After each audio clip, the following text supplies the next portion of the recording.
ബിജു മേനോനെയും മേതിൽ ദേവികയും കേന്ദ്ര കഥാപാത്രങ്ങളാക്കി വിഷ്ണു മോഹൻ സംവിധാനം ചെയ്ത കഥ ഇന്നുവരെ കണ്ടിറങ്ങി നടനും MLA-യുമായ മുകേഷ്.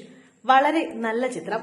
അവസാനത്തെ ട്വിസ്റ്റൊന്നും പ്രതീക്ഷിച്ചില്ല എന്ന് ചിത്രത്തെപ്പറ്റി മുകേഷ് പറഞ്ഞു.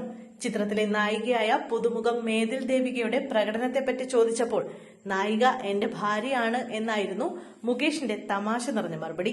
മുകേഷിന്റെ മുൻ ഭാര്യയാണ് നർത്തകിയും അഭിനേത്രിയുമായ മേതിൽ ദേവിക. കഥ ഇന്നുവരെയിലൂടെയാണ് മേതിൽ ദേവിക വെള്ളിത്തിരയിൽ അരങ്ങേറ്റം കുറിക്കുന്നത്. ഇന്ന് പുറത്തിറങ്ങിയ ചിത്രത്തിന് പരക്കെ മികച്ച അഭിപ്രായമാണ് ലഭിക്കുന്നത്. കേരളത്തിൽ ഐക്കോൺ സിനിമാസ് വിതരണം ചെയ്ത ചിത്രം ഗൾഫിൽ വിതരണം ചെയ്തത് ഫാർസ് ഫിലിംസ് ആണ്. മറ്റു രാജ്യങ്ങളിൽ RFT ആണ് ചിത്രം വിതരണം ചെയ്തത്. നിഖില വിമൽ, ഹക്കീം ഷാജഹാൻ, അനുശ്രീ, അനുമോഹൻ, സിദ്ദിഖ്, രഞ്ജി പണിക്കർ, കോട്ടയം രമേശ്, കൃഷ്ണപ്രസാദ്, അപ്പുണ്ണി ശശി, കിഷോർ സത്യ, ജോർഡി പൂഞ്ഞാർ തുടങ്ങിയ പ്രമുഖരും ചിത്രത്തിൽ പ്രധാന വേഷങ്ങളിലെത്തുന്നുണ്ട്.